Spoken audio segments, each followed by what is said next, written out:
Hello again. I'm out on the Silver Falls Trail on the Ohana-Pakash River. This is just off of Road 123 up around Mount Rainier in Washington State. This trail is still kind of new to me. I discovered it a few weeks ago and really loved the scenery. I'm heading back to the Silver Falls, try to find a nice small composition.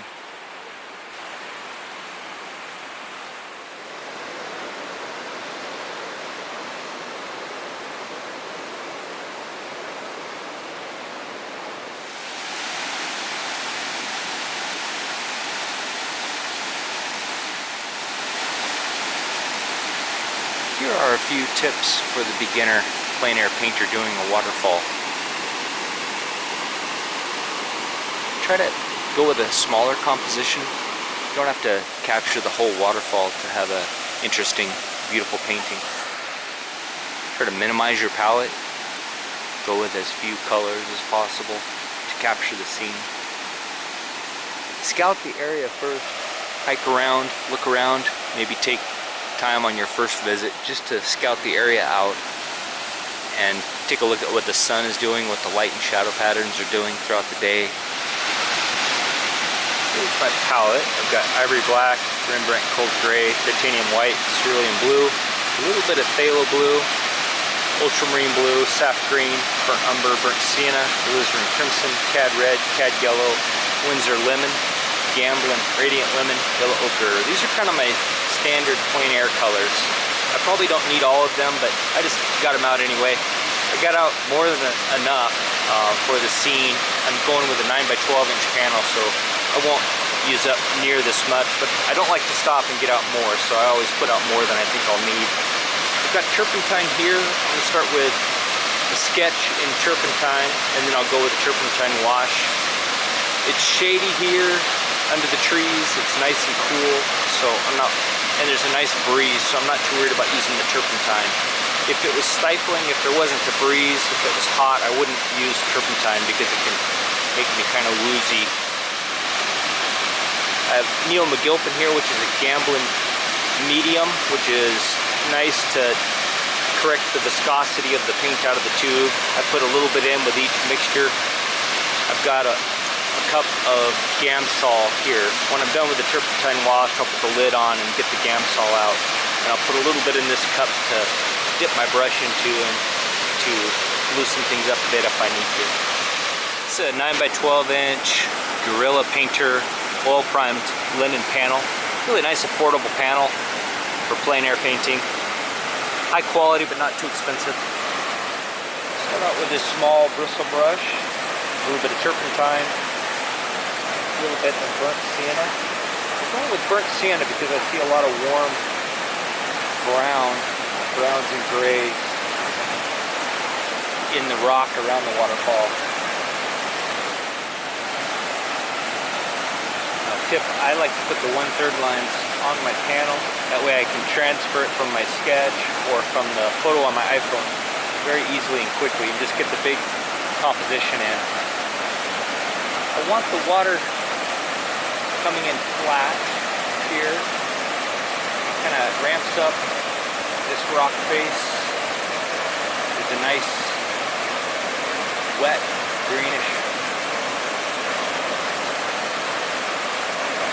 rock face here that'll be fun to paint with some water spilling off of it.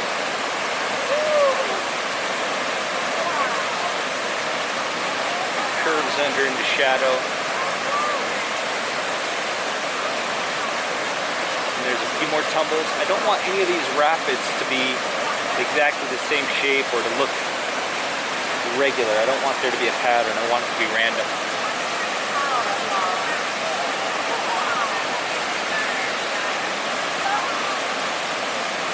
Below this is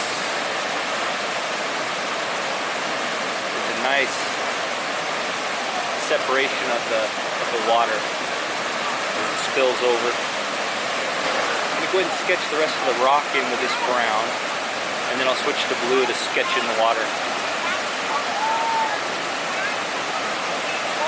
change what I'm seeing a little bit here. I want to capture some of these fallen logs down here to add a different warm note of color and a beautiful random pattern.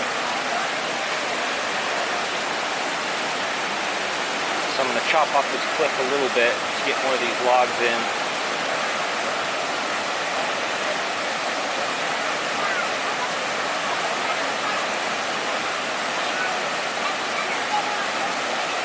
Again, I don't want the shape or the angles of the logs to repeat.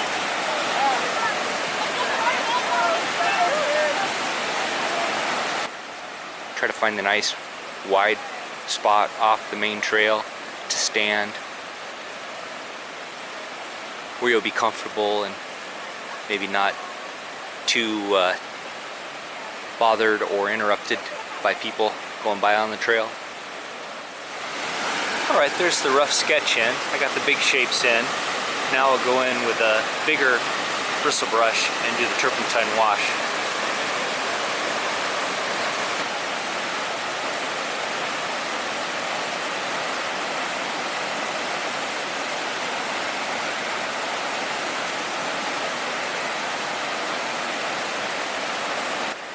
If you can, do a sketch first, either from your first visit from a photo or before you start painting.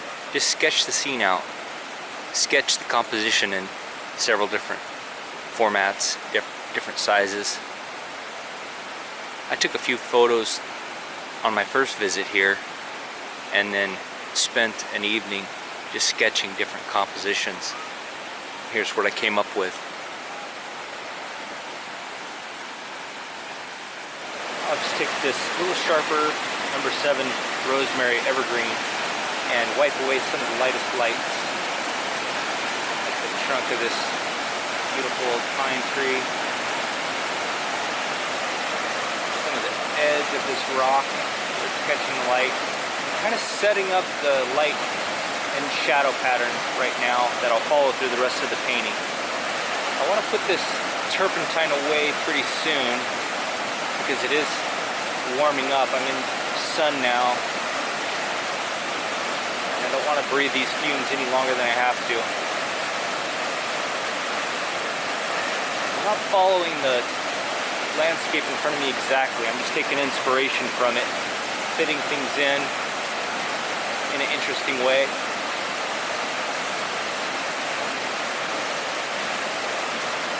You can use your iPhone as well, or just a sketch pad on site to crop and take a look at smaller portions of the waterfall. I like to visit areas several times throughout the seasons and throughout the day just to see what the light, what the level of the water, what nature is doing throughout the year and throughout the day. Alright, there's the turpentine wash in now. Now I'll clean off my palette and start to mix up the colors, just matching what I'm seeing in the scene at the moment. Beautiful lighting at the moment. Where the waterfall is in shadow, there's a beautiful phthalo, really high value phthalo green under lavender, bluish and purplish lavender foam over that beautiful blue phthalo green. It disappears when the sun goes behind the clouds. I'm going to mix my lightest lights first. As my palette's clean, I won't muddy the color. The lightest light will be the rapids where the sun is directly hitting the white water, and that will be titanium white with a touch of cad red. And I'll also mix up slightly red, slightly blue to show the water as it curves into shadow or as it curves away. I'm not going to put pure white anywhere. I think in painting snow or in painting clouds and painting white water, it carries a lot better if you avoid painting with pure titanium white. On my last visit here, I gathered a lot of photos. Some of these I've scaled up into a little larger paintings, and I think there are many opportunities for paintings here on this trail. Alright, I've got some colors mixed up. I'm sure it's hard to see because of the weird lighting on my panel, but I'll give it a try. I've got a very bright, almost pure white with just a little bit of cad yellow for the highest value rapids, the water. And then a reddish lavender, bluish lavender. Here's that glowing phthalo high value green I'm seeing in the water, in the shade, under these other lavender purple colors. And I've got dark values for the rocks, bluer, redder, greener, some orange, brown for the moss on the rock. I've got some gray-green, lower value, higher value for the kind of scrubby growth on the rock. Then I've got a little higher value warm lavenders and a cooler lavender grayed out compared to the water for the rock where the sun is hitting it. These are also where the sun is hitting the rock, warmer, cooler, and bluer.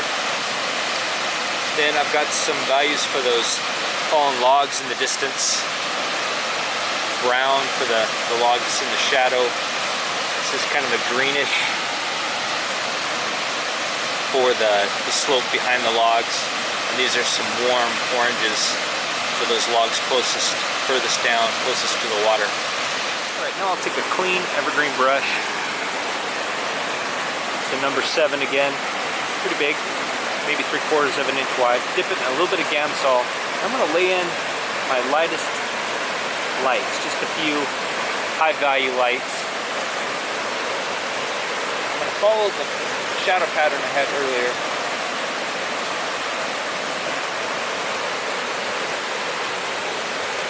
Beautiful highlight here. Beautiful lights up here leading into the scene.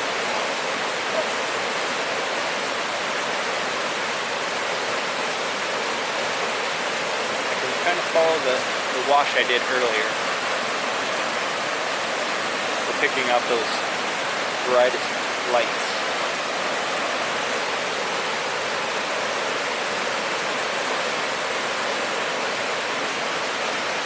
I'm laying in the lightest lights first so that I don't muddy them with later paint. I can paint into them.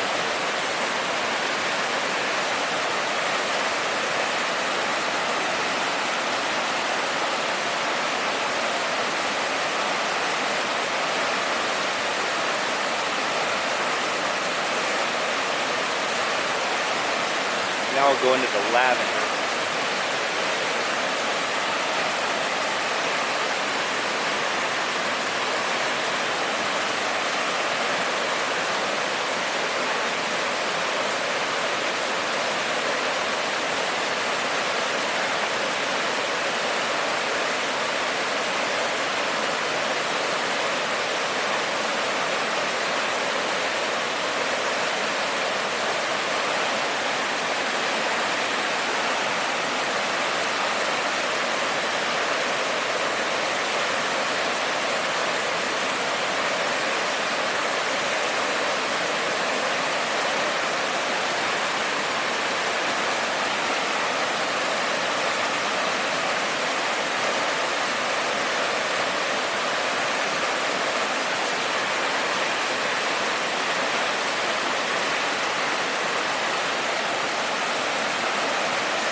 Too worried about the detail at this point. I just want to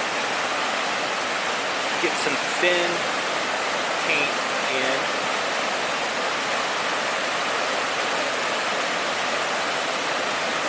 And then I can adjust it later.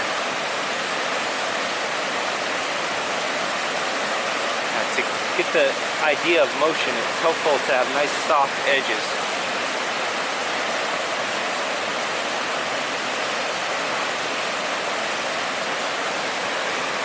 Go with a little bit of the bluer lavender. I'm gonna see if I can move just real quick. Try to get some of this glare off the panel. Okay, there's a little less glare. Hopefully that's better.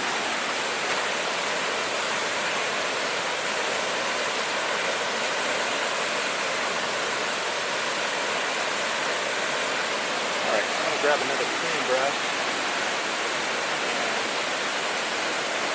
Throw in some of this brilliant phthalo-ish high-value green.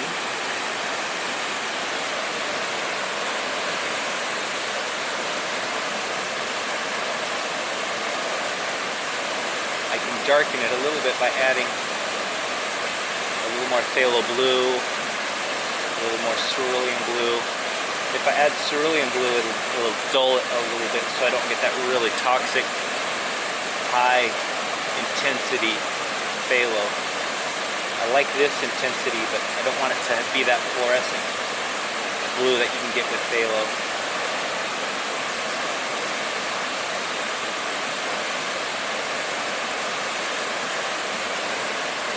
There's kind of a neat ripple pattern. Don't want it to be too regular, but I want to try to capture it a little bit.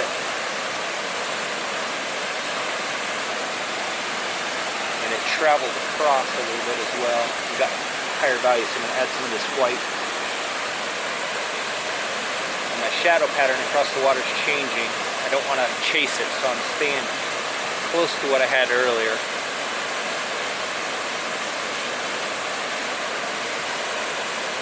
Really a little darker and more intense right in here as it's moving into shadow. So I'm going to add a little bit of cerulean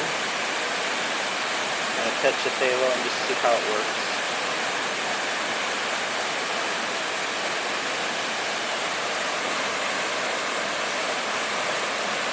Yeah. Now into this darker lavender. As it gets closer to the rock wall over here.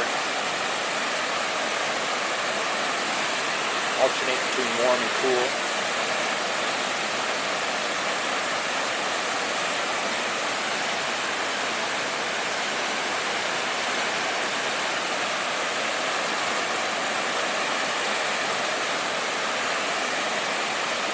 Kind of correct the drawing of the rock as I go here to make it more interesting.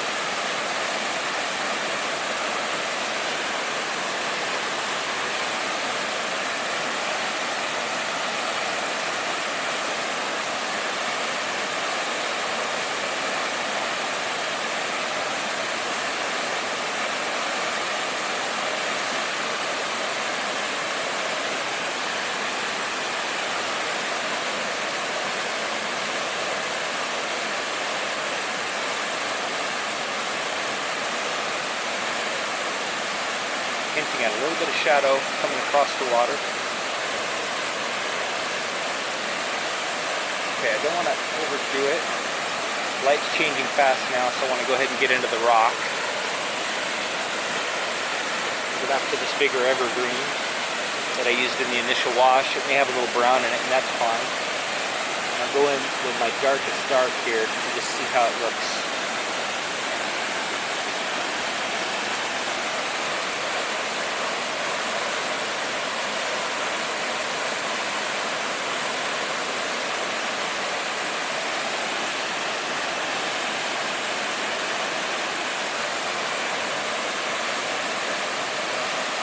Careful as this is coming up against the high value of the water.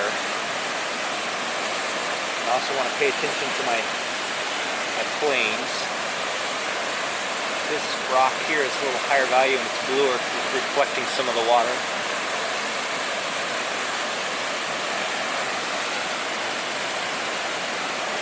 And I've got some greener rock up here. And also down here in the crevices.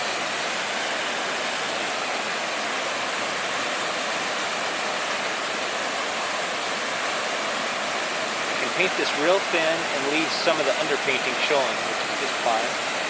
Now, I like how there are some lighter, pinker planes of rock right up here.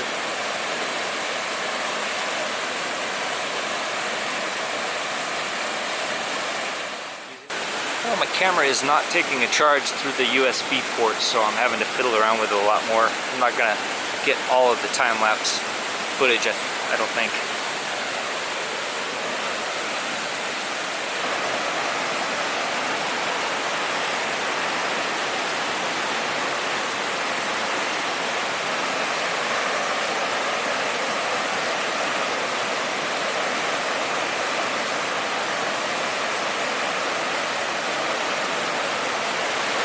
Before it sets up too firmly, I'm going to take this large, soft badger hair brush and just gently knock down any edges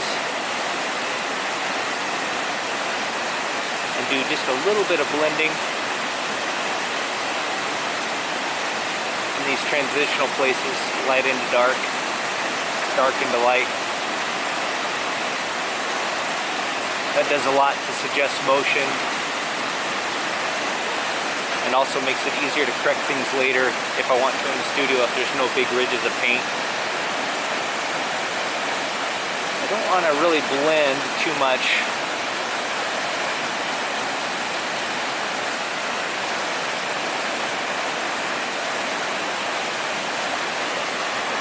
If I get paint built up in my brush, I can just knock it off with a paper towel.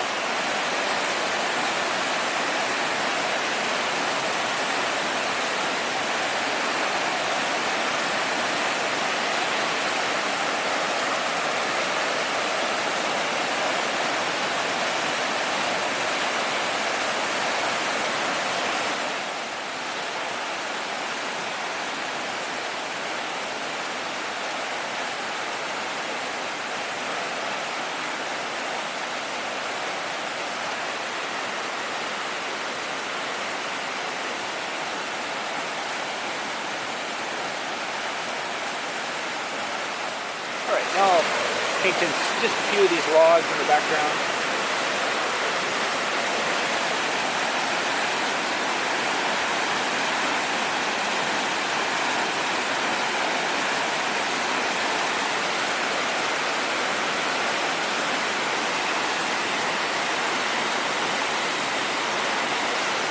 I'm losing the light, so I don't need to be too careful here. I just want to catch a few of these color notes.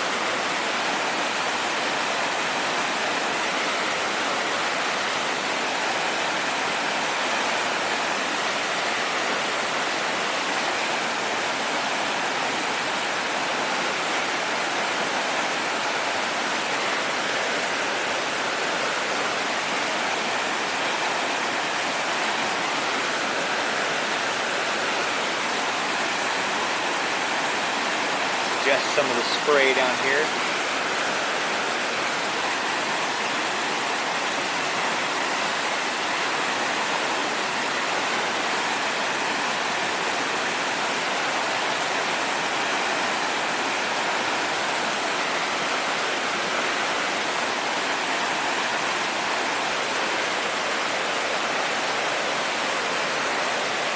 A clean brush. I want to add just a little more of that phthalo green with a little more cerulean blue.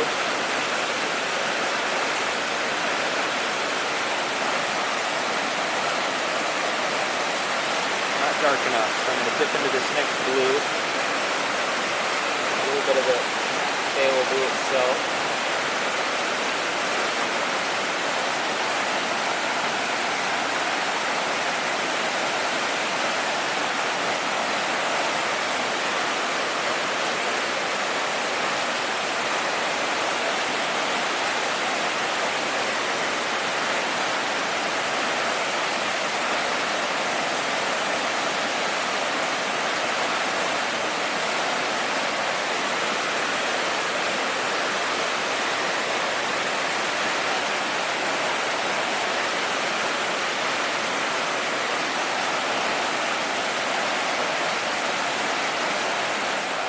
light's changing enough now that I want to wrap it up. Stepping back, I see that I need to just add a little bit of pure high value white to the middle spray of the water, and I think that'll be good enough for here. To help me with that, I'm going to use a palette knife. I'm going to clean up some of this dirty color. Try to just grab this clean color. And add a little more white as well, make it go just a little farther.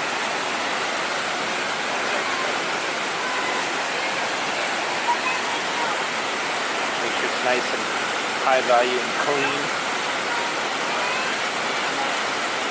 Adding just a little bit of this Neo McGilt to make it just a little juicy so that it goes down nice and easy off the knife.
Here's where it ended up. Yeah, lovely time out here at Silver Falls. Beautiful place to do a plein air oil painting. Well, my main camera has died, so I'm filming the end of this with my GoPro. Hopefully it comes out alright. Yeah, beautiful place to do a plein air oil painting. Really enjoyed it. Met a lot of nice people.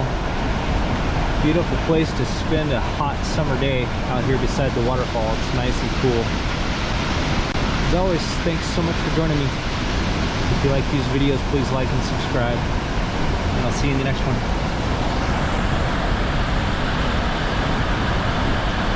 I'll finish it up and put it out on my website. If you'd like to support the channel, please visit my website. I sell these little plein air pieces at a reasonable price because I consider them practice. It really makes me happy when someone likes my art enough that they want to hang it in their home. You can also sign up for my newsletter and stay up to date on my new work and shows and get a discount on original art and prints.